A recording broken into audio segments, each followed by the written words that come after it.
And we're going to jump off to one last little thing for the fun, is splitting wood.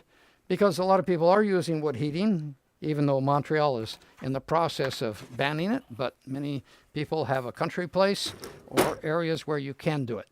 And I just want to point out some things in case you don't know about it. This is an axe. A hatchet is much like this, but very small and small enough I could wear it on my belt. An axe is bigger. And that is also an axe.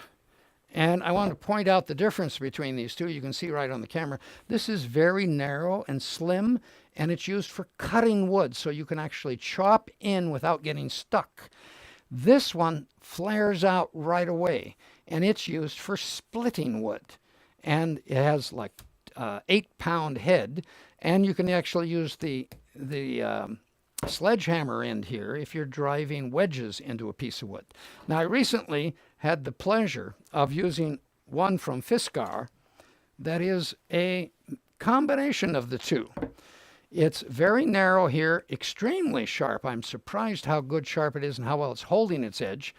And then it comes out wide pretty fast, but it doesn't bother to make all this weight, so it's much easier to handle. So for household type of use, this would be really out in the country you're whaling away. Household kind of use, that's kind of going to a lot better. And I want you to bang.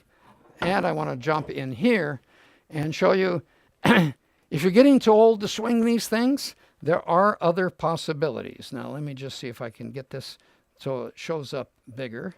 Let's see, I need to get, there we go. There we are. Is that you can get gas-powered ones that are coming in at about, the gasoline motor is $500 and up over $1,000.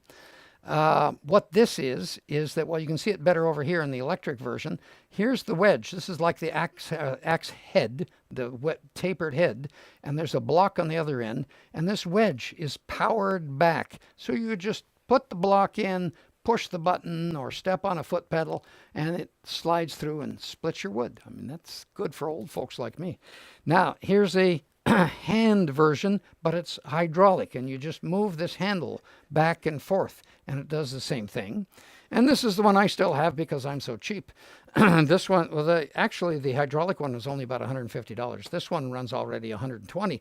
It's a foot pedal that you jump, because sometimes you do have to jump on it, and it shoves this side down into that axe head down below and splits the wood. So if you have not much to do, that could do it quite well. You can get those at Canadian Tire or on the web. These ones, electric ones, also are available. And then if you're really going industrial, look for the real power ones as you're going up. But splitting wood, let's not have any accidents. Let's not have any heart attacks. As you get older, match your tools to match your capacities, and you'll never be overdoing it.